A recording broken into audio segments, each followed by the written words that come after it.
आज महाविकास आघाडीची बैठक मुंबईमध्ये होणार आहे। त्या पार्श्वभूमीवर माझ्या कार्यकर्त्यांच्या आग्रहाखातर आम्ही माढा लोकसभेचा आढावा देण्यासाठी शरद पवार साहेबांना भेटलो सिल्वर ओक या ठिकाणी। आणि त्या ठिकाणी राष्ट्रवादी काँग्रेस पार्टीच्या 6च्या 6 विधानसभा मतदारसंघातील सर्व पदाधिकाऱ्यांनी प्रत्येक मतदारसंघानिहाय काय परिस्थिती आहे याची कल्पना शरद पवार साहेबांना दिली आणि माझ्या उमेदवारी संदर्भात साहेबांच्याकडे मागणी केली।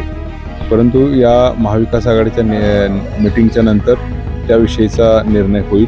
त्यामुळं कार्यकर्त्यांना थांबून थोडीशी वाट पाहण्याची सल्ला साहेबांनी दिलेला आहे। तर त्या अनुषंगाने आपण येणाऱ्या काळामध्ये काय होते ते पाहूया।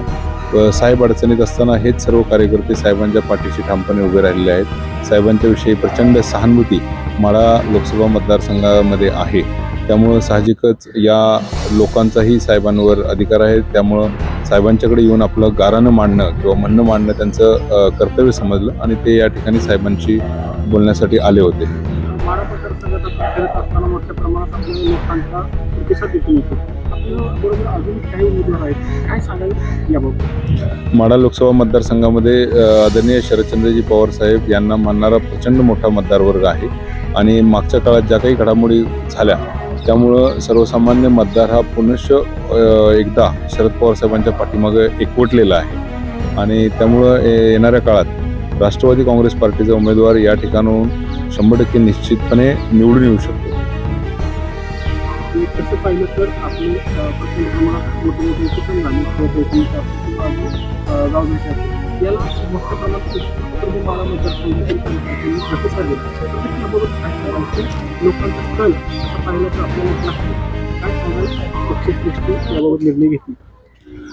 मी तसं तर या राजकीय क्षेत्रातच नवीन आहे। सामाजिक क्षेत्रात मी गेले 10-15 वर्ष काम करतो, पण राजकारणात ही पहिल्यांदाच मी येत असल्यामुळं माझा जो काही अभ्यास आहे, माझा जो काही आकलन आहे ते सर्व लोकांच्या समोर मांडतोय।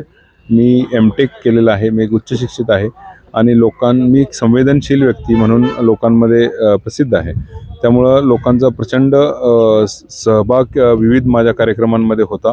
विशेषतः महिलांचा खूप मोठ्या प्रमाणात सहभाग होता आणि लोकांमध्ये एक उत्स्फूर्त असं वातावरण निर्मिती करण्याचं काम मी केलेलं आहे। एक लोकांमध्ये उत्साह संचारलेला माझ्या रूपाने त्यांनी एक उमेदवार म्हणून राष्ट्रवादीचा पाहिलेला आहे आणि एकंदरीतच जनतेमध्ये एक प्रचंड उत्साह आहे।